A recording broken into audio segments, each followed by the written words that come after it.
한국 사람들에게 가장 잘 알려져 있는 미국의 시인, 그러면 아마도 많은 사람들이 기억하기를 그 로버트 프로스트라는 사람을 기억할 거예요. 이름은 몰라도 가지 않은 길이라는 시는 한 번쯤 들어봤죠. 그 시가 이렇게 시작돼요. 노란 숲 속에 길이 둘로 갈라져 있었다. 안타깝게도 두 길을 한꺼번에 갈 수 없는 한 사람의 여행자이기에 오랫동안 서 있었다. 한 길이 덤불 속으로 구부러지는 데까지, 눈 닿는 데까지 멀리 굽어보면서, 그리고 이 시가 이렇게 끝나요. 어디에선가 먼 훗날 나는 한숨 쉬며 이 이야기를 하고 있겠지. 숲속에 두 갈래 길이 있었다고. 그리고 나는 사람들이 덜 걸은 길을 택했다고. 그로 인해 모든 것이 달라졌다고. 선택의 어떤 갈림길에서 한쪽을 택해서 걸을 수밖에 없죠. 한 길을 택할 수밖에 없어요. 그런데 그 한 길을 택해서 걸은 다음에 거의 끝까지 걸은 먼 훗날에 가지 못했던 그 길을 생각하며 가지 않았던 미지의 길에 대한 아쉬움이 느껴집니다. 근데 지금 이 시를 쓰는 시점을 보면요, 먼 훗날이 아니에요. 이제 갈림길 중에 하나로 막 접어든 순간이에요. 결국 이 사람은요, 나중에 먼 훗날에 자신이 그 길을 가지 못한 아쉬움에 한숨을 쉬게 될 것을 예상하면서도 그 한 길을 택할 수밖에 없는, 왜냐하면 두 길을 한꺼번에 갈 수 없는 한 사람의 시간 여행자이기 때문에. 이게 우리의 삶이 아닐까요?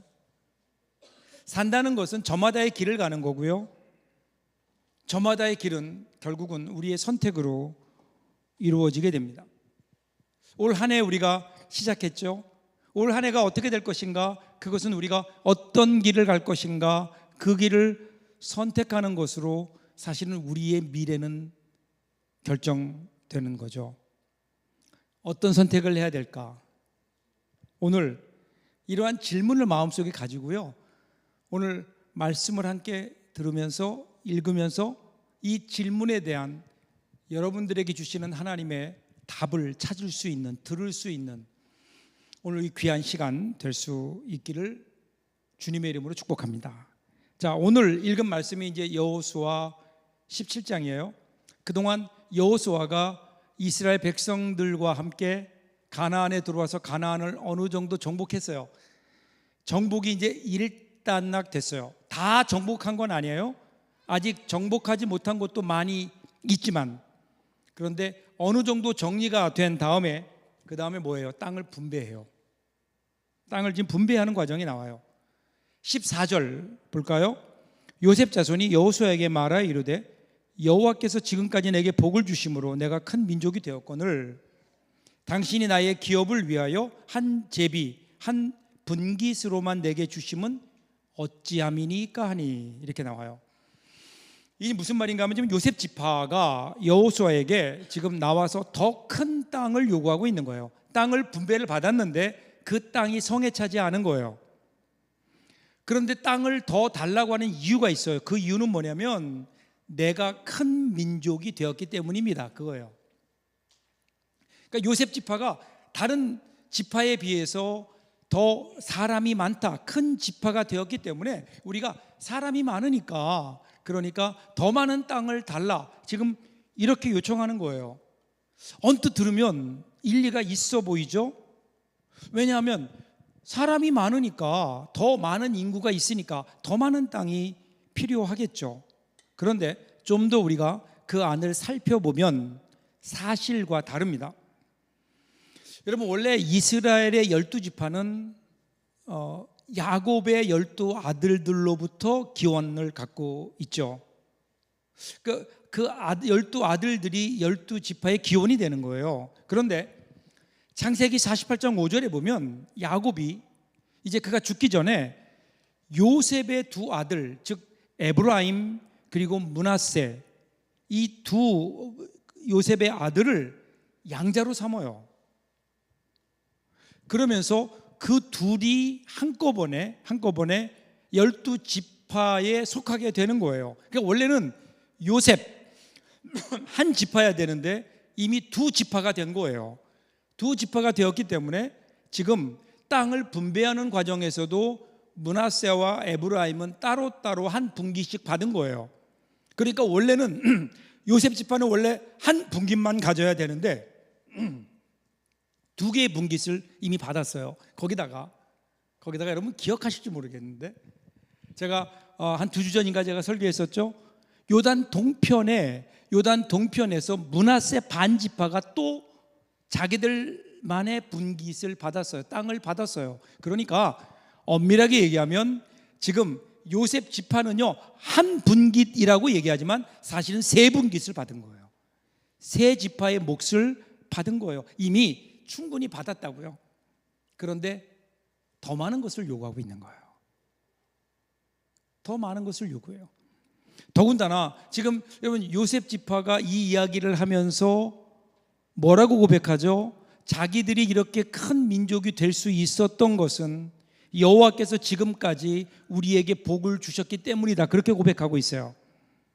자신들도 알고 있어요. 하나님의 은혜로 이렇게 되었다는 거예요. 여러분, 은혜는 특권이 아니잖아요. 제가 계속해서 반복하는 게 있죠. 은혜가 뭐라고요? 은혜는 받을 만한 자격이 없는데 일방적으로 주어지는 호의, 이게 뭐예요? 이게 은혜예요. 그러니까 은혜는 특권이 될 수 없어요. 은혜는 자랑할 수 있는 게 아니라고요.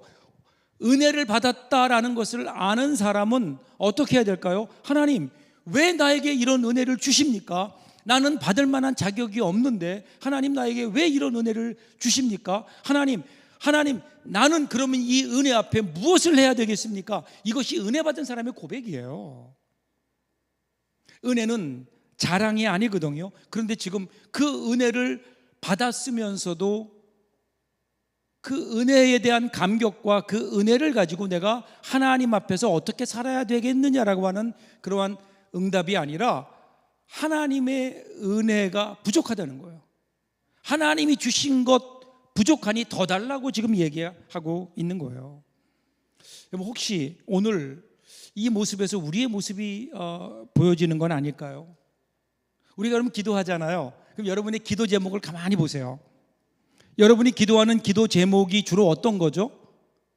내가 없는 거, 내가 부족한 거, 나의 결핍, 이것을 우리가 기도하잖아요. 하나님 앞에. 물론 이거 기도해야 돼요. 왜냐하면 하나님이 약속하셨잖아요. 구하라. 그 다음 뭐예요? 그러면 주실 것이요. 찾으라. 안 찾으실래요? 찾을 것이요. 두드리라. 지금 열릴 것이요 라고 얘기하는 분들에게만 열려지기를 주님의 이름으로 축복합니다. 예. 필요해요. 우리가 부족한 것 하나님께 구해야 돼요. 왜냐하면 우리는 하나님의 채워주심이 아니면 사실은 살아갈 수 없는 연약한 존재들이에요.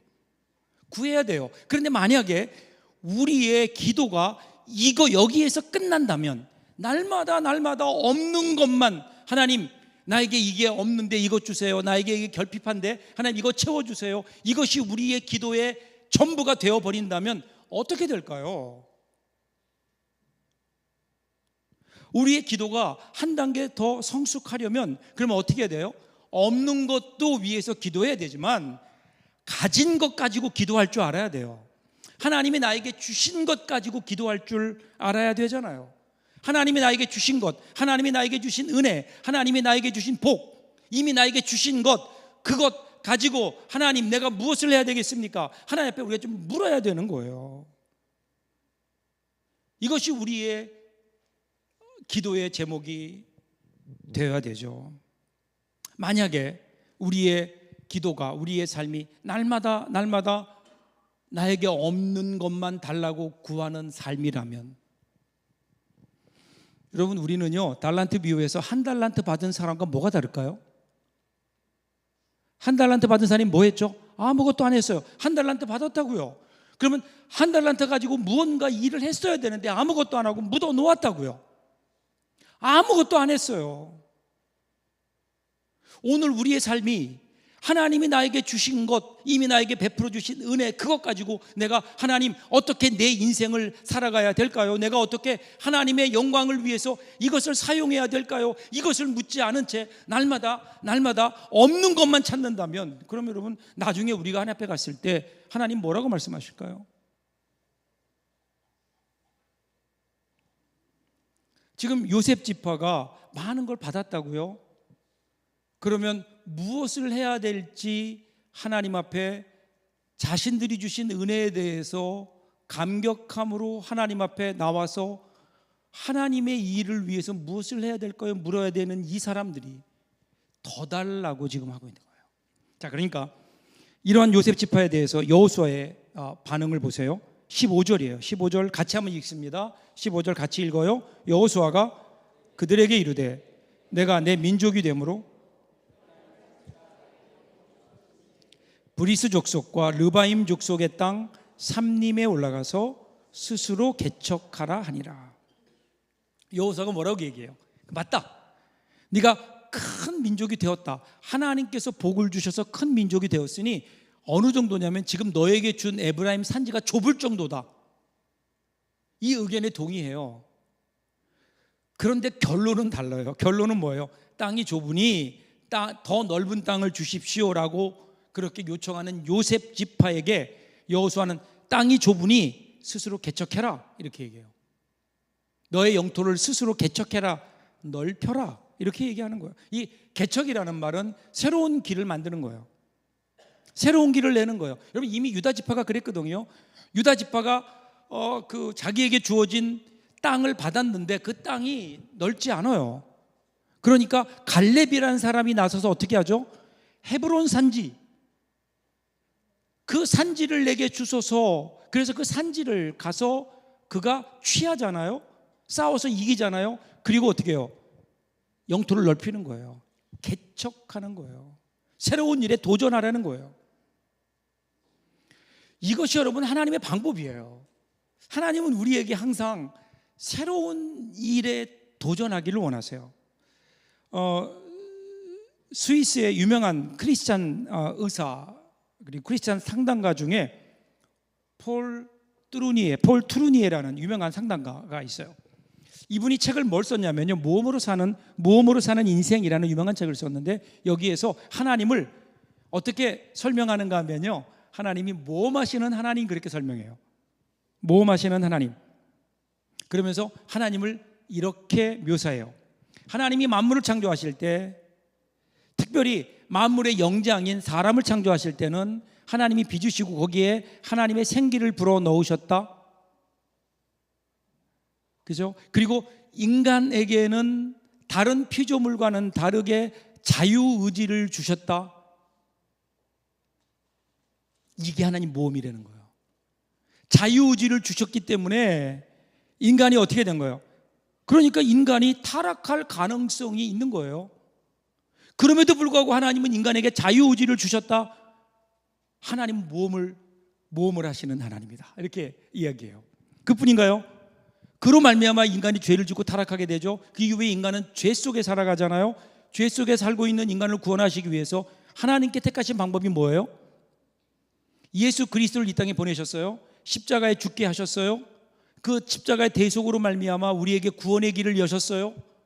그리고 나서요, 이를 믿는 자마다 멸망치 않고 영생을 얻게 하려 함이라. 그래서 이 십자가를 믿는 사람들을 하나님께서 구원하시겠다는 거예요. 이것도 모험이다 그렇게 얘기해요.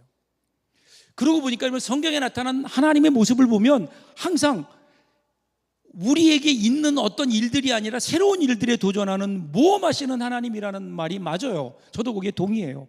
그 중에 하나님이 하시는 그 모험 중에 가장 큰 모험이 뭔지 아세요? 이 땅에 하나님이 일을 이루어 가시는데 우리를 사용하신다는 거예요. 우리 사람들을. 여러분, 제가 목회하면서요, 가장 많이 드는 생각이 뭔지 아세요? 저에게 가장 많이 드는 생각이 뭐냐면요, 하나님, 어쩌자고 저를 목사로 부르셨습니까? 이거였어요. 도대체 저를 뭘 믿고 하나님의 귀한 하나님의 사람들을 저에게 맡기셨나요? 이 목양을 저에게 위임하셨습니까? 이 고백이 저에게 정말 가장 아프고 그리고 많은 고백이 여기에 있었어요. 왜냐하면요, 제가 저를 알거든요. 여러분 저를 모르죠? 제가 저를 가장 잘 알아요. 나는 이 일을 할 수 있는 사람이 아닌데. 그러면서 하나님, 이것 하나님 지나친 모험 아니십니까? 도대체 나를 뭘 믿고 나를 목사로 부르시고 이 일을 맡기셨나요? 이런 생각이 저에게 가장 많이 있었어요. 이번 지난 주간에도 말씀을 준비하면서 저에게 이 생각이 들었죠. 이 생각이 들면서 그래서 하나님 앞에 조금 더 내 마음을 내려놓고 하나님 앞에 가까이 나갔는데, 그때 하나님께 제 마음속에 이런 감동을 주세요. 그럼에도 불구하고 나를 가장 잘 아시는 그분께서, 나의 연약함을 아시는 그분이 나를 이 자리로 부르셨다면, 그럼 여기에도 하나님의 뜻이 있는 것은 아닐까? 여기에도 하나님의 뜻이 있는 건 아닐까? 여러분, 신앙이라는 게 뭘까요? 신앙은 나의 연약함에도 불구하고 부르시는 하나님의 모험, 그 앞에 하나님, 저도 그 모험을 한번 감당해 보겠습니다. 나로서는 감당할 수 없는 일이지만 그러나 하나님 부르시니 그 자리에 내가 믿음으로 응답하고 나갑니다. 여러분, 이것이 여러분 믿음의 결단이고 고백이 아닐까요? 이렇게 순종하며 나갈 때 그 하나님의 모험에 우리가 순종하며 거기에 동참할 때 하나님께서는 우리를 통해서 하나님의 일을 이 땅에 이루어 가신다고요. 그리고 이 일은 언제나 모험일 수밖에 없어요. 믿음의 조상 누구죠? 아브라함이잖아요. 아브라함을 하나님 부르실 때 어떻게 부르죠? 아브라함에게 뭐라고 말씀하세요? 네가 지금 있는 그곳을 떠나라. 떠나서 어디로 가라고요? 하나님께서 지시할 땅으로 가라. 새로운 땅으로 가라는 거예요. 아브라함이 여기에 순종하면서 그의 발걸음을 옮길 때 그의 믿음의 여정이 시작되는 거라고요. 오늘 우리 믿음도 마찬가지 아닐까요? 우리 믿음도 우리 인생의 여정 가운데 우리가 어느 날 예수 그리스도를 만났어요. 그 순간 우리에게는 이 땅이 다가 아닌 새로운 나라, 하나님의 나라를 나의 나라로 삼고 우리의 나라로 삼고 하나님 나라의 가치관을 내 인생의 가장 중요한 가치관으로 수용하기 시작하면서 예수 그리스도를 내 인생의 주인으로 모시고 우리를 위해 준비하신 미래를 향해 주님과 함께 나가는 것, 여러분, 이것이 신앙의 여정이 아닐까요? 이게 신앙인 거예요. 그래서 오늘 여호수아는 요셉 지파를 향해서 스스로 개척하라 얘기하잖아요. 자, 그런데 이에 대한 요셉 지파의 반응을 보세요. 16절이에요. 요셉의 자손이 이르되 이 산지는 우리에게 넉넉하지도 못하고 골짜기 땅에 거주하는 모든 가나안 족속에게는 베스안과 그 마을들에 거주하는 자이든지 이스라엘 골짜기에 거주하는 자이든지 다 철병거가 있나이다 하니, 요셉 지파가 더 많은 땅을 요구했는데 그 이유가 뭐예요? 자기들이 큰 민족이라는 거야. 큰 민족. 그러니까 더 큰 땅이 필요하다. 그런데 지금 그러니까 너희가 너희 그 큰 힘을 가지고 스스로 개척해라, 땅을 넓혀라. 그러니까 뭐라 그래요? 자신들은 힘이 부족합니다. 이렇게 꼬리를 내려요. 이유를 두 가지로 돼요. 하나는 자기들에게 개척하라고 하는 그 땅이 있잖아요. 그 땅을 다 얻는다고 해도 우리에게는 부족합니다. 그 이유를 대요. 두 번째는 지금 정복해야 될 그 땅에 사는 가나안 사람들은 철병거를 가지고 있다는 거예요. 우리보다 훨씬 진화된, 우리보다 훨씬 더 우수한 무기를 가지고 있는데 우리 힘으로는 어림도 없다는 거예요. 우리는 변반한 무기조차 하나 없다는 거예요. 그러니까 지금 이 사람들 요셉 지파는요, 안 되는 이유를 아주 논리적으로 설명해요. 이런 사람들이요, 꼭 실패하는 사람들의 공통점이 여기에 있어요. 실패하는 사람들은 어떤 사람인 줄 아세요? 안 되는 이유를 정확히 알아요. 그리고 안 되는 이유를 아주 논리적으로 이야기해요. 그러니까 안 돼요. 성공하는 사람은 어떤 사람일까요? 되는 이유를 정확하게 아는 사람이에요. 여러분, 지금 여기 나와 있는 10가지가 넘는 이유가 안 되는 이유보다 더 중요하고 더 강력한 게 있다고요. 그것은 뭘까요? 해야만 되는 이유예요. 해야만 되는 이유. 그리고 지금 요셉 지파는 그 이유를 가지고 있어요. 그게 뭐예요? 하나님의 명령이라고요. 하나님의 뜻이라고요. 하나님의 뜻 앞에 그 어떤 안 되는 이유 100가지, 1000가지도 소용이 없어요. 더 중요한 것은 하나님의 뜻이에요. 해야만 되는 이유, 그건 하나님의 말씀이에요. 하나님의 뜻이에요. 이것이 중요한 거 아닐까요? 더군다나 지금 여러분, 요셉 지파가 누구 힘으로 이겼어요? 어떻게 그들이 요단강을 건넜죠? 어떻게 그들이 여리고성을 무너뜨렸죠? 여러분이 한 일이 아니까 관심 없으세요? 어떻게 그들이 그 이후에 강력한 가나안 사람들과 싸워서 이겼죠? 자기들의 힘이었나요? 아니라고요. 하나님의 힘이었다고, 하나님의 권능이었다고요. 그러니까 이들이 지금 하나님의 능력을 의지할 때는요, 여리고도 두렵지 않았고요, 요단강을 건너는 것도 두렵지 않았어요. 그 누구를 만나도 두려움이 없었어요. 근데 지금 요셉 지파는 어느 때부터인가 하나님이 아니라 자기의 힘, 숫자에 의존하기 시작하는 거예요. 그러면서 어떻게 될까요? 그러면서 모든 사람들이 두려워지기 시작하는 거예요. 눈앞에 보이는 철병거, 그 앞에서 그들은 작은 존재로 전락해버립니다. 스스로 무너지는 거예요. 이에 대해서 여호수아가 이렇게 얘기해요. 17절 18절 같이 한번 읽어볼까요? 같이 읽습니다. 여호수아가 다시 요셉의 족속 곧 에브라임과 므낫세에게 말하여 이르되 너는 큰 민족이요 큰 권능이 있은즉 한 분깃만 가질 것이 아니라 그 산지도 너의 것이 되리니 비록 삼림이라도 내가 개척하라. 그 끝까지 너의 것이 되리라. 가나안 족속이 비록 철병거를 가졌고 강할지라도 내가 능히 그를 쫓아내리라 하였더라. 자, 지금 요셉 자손이 큰 민족이라 그래요. 무엇 때문에? 하나님의 은혜예요. 큰 민족, 큰 권능을 얻게 됐어요.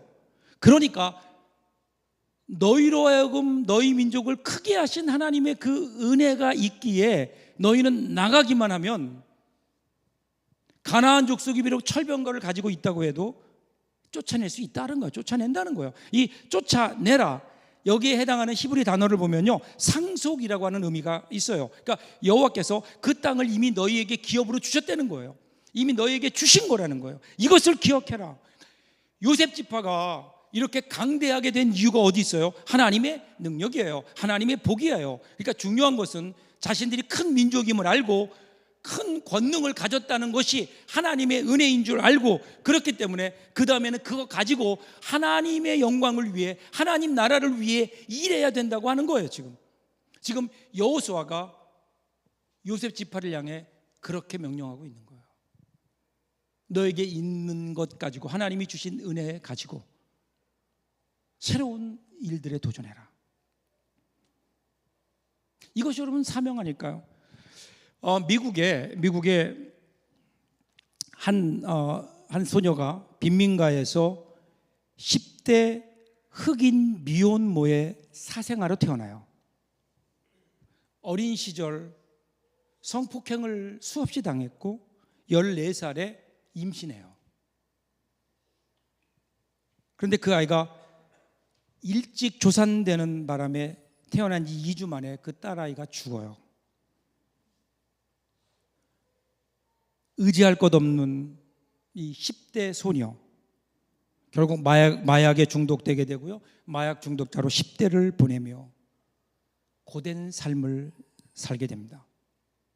그런데 지금은 이 소녀가 자라서 미국의 타임즈가 뽑은 미국을 움직이는 가장 영향력 있는 100명 중에 1위에 선정될 만큼 성공적이고 가치 있는 삶을 살았어요.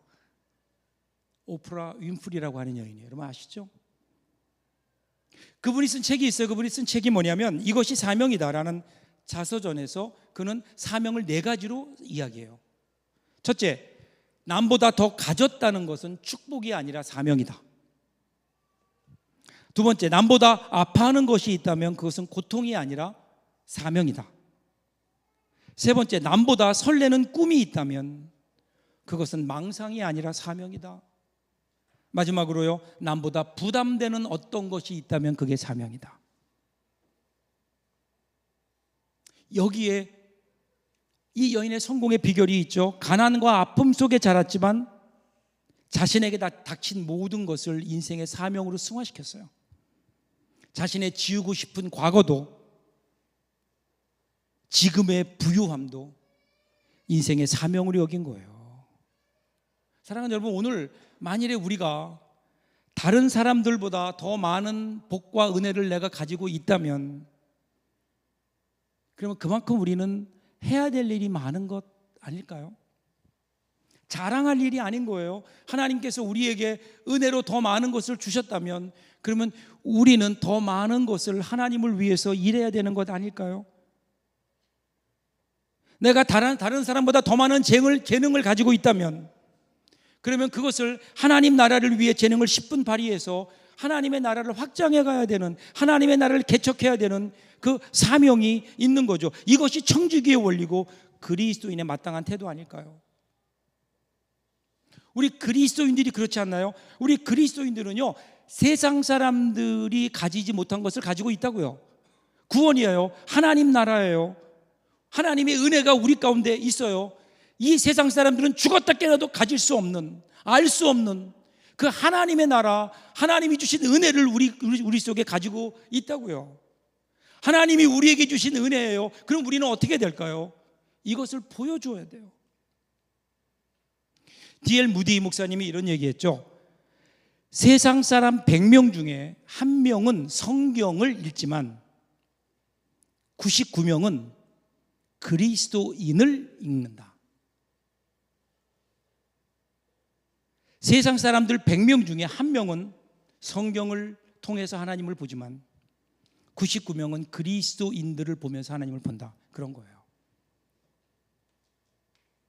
이번 주가 우리 민족의 명절인 설이 있어요. 오랜만에 가족들 만날 거예요. 친척들도 만날 거예요. 그런데 그들 중에 아직도 예수 믿지 않는 사람들이 있어요. 이 사람들에게, 아직도 예수를 알지 못하는 그들에게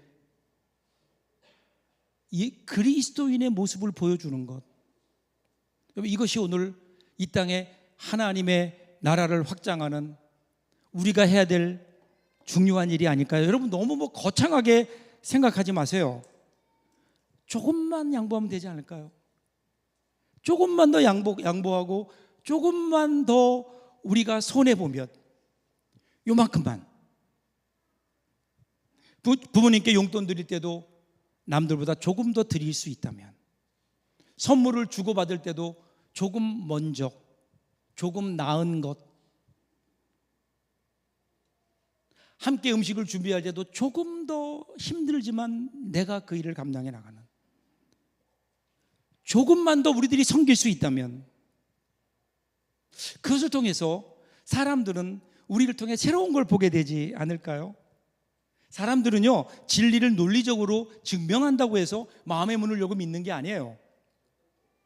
작은 섬김, 하나님 말씀대로 우리가 실천하는 그 모습, 우리의 모습을 보면서 그들은 예수 그리스도를 보는 거예요. 오늘 저와 여러분이 감당해야 될 일이 이런 일 아닐까요? 언젠가 시인이시죠, 전광섭 씨의 그 이야기, 짤막한 이야기 하나가 읽은 적이 있어요. 할아버지와 우산이라는 글이에요. 할아버지와 우산. 이런 내용이에요. 일기예보도 없던 비가 쏟아지면서 도로 위의 사람들은 비를 피하기 위해 허둥지둥 뛰어가다가 그 중에 한 남자가 한 건물의 좁은 처마 밑으로 들어갑니다.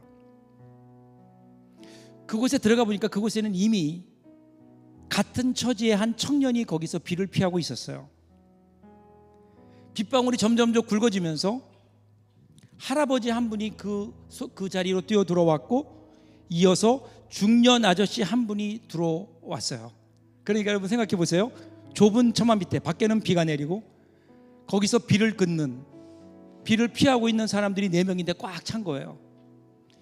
그들은 그 자리에 이르고 서서 비가 그치기만을 기다리고 있는 거예요. 근데 비가 그치질 않아요. 비는 계속 내려요. 그런데 저 멀리서 한 아주머니가, 여러분 아주머니 아시죠? 아주머니가 망설임 없이 뛰어오는 거예요. 뛰어와서 어떻게 했을까요? 그들이 서 있는 그곳으로 무작정 뛰어들었어요. 그러니까 여러분 거기 좁은 그 자리에 뛰어드니까 맨 마지막에 제일 처음에 왔던 청년이 밖으로 튕겨나갔어요. 그 얼마나 기가 막힌 일이고 황당한 일이에요. 그 청년이 하도 기가 막혀서 이렇게 바라보고 있는데 사람들은 그 모습을 보면서도 다 먼 하늘만 바라보면서 그냥 모른 척 하는 거예요. 근데 그 중에 할아버지 한 분이 그래요. 젊은이, 너무 속상해하지 마. 세상이 다 그런 거야. 그 얘기 들은 청년이 일어나더니 어디론가 사라졌어요.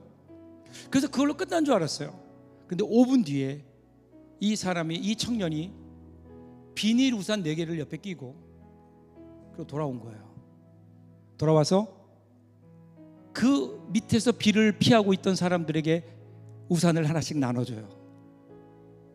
그러면서 마지막에 그 할아버지, 세상이 다 그런 거야 얘기했던 할아버지에게 우산을 주면서 이 청년이 이렇게 얘기해요. 할아버지, 세상이 다 그런 거 아니에요. 꼭 세상이 다 그런 거 아니에요. 여러분, 우리 그리스도인들 세상을 향해서 이 이야기를 좀 해야 되지 않을까요? 세상이 다 그런 것은 아닙니다. 여기에 다른 세상이 있습니다. 하나님의 나라가 있습니다. 우리가 보고 우리가 생각하는 것이 다가 아닙니다. 하나님의 나라, 당신이 모르는 또 다른 하나님의 나라, 또 다른 원리가 있습니다. 이것을 알게 하고 그리고 그곳으로 초청해서 그들도 이 하나님의 나라를 누리며 살게 하는 것, 이것이 오늘 우리 그리스도인의 삶이고 이것이 오늘 이 땅에 하나님의 나라를 확장하는, 스스로 개척해 나가는 중요한 오늘 우리가 감당해야 될 일이 아닐까요? 거창한 게 아니에요. 오늘 우리 삶 속에서 이번 한 주간도 우리가 그래서 세상이 다 그런 것은 아닙니다. 그렇게 우리들이 얘기할 수 있다면 이번 명절에 여러분과 만나는 가족들, 친지들에게, 그리고 여러분들이 앞으로 올 한 해 동안 만나게 될 모든 사람들 앞에서 세상이 다 그런 것은 아닙니다. 이런 것도 있습니다. 하나님 나라를 보여줄 수 있는 그러한 귀한 믿음의 사람들 될 수 있기를 주님의 이름으로 축복합니다. 기도하겠습니다.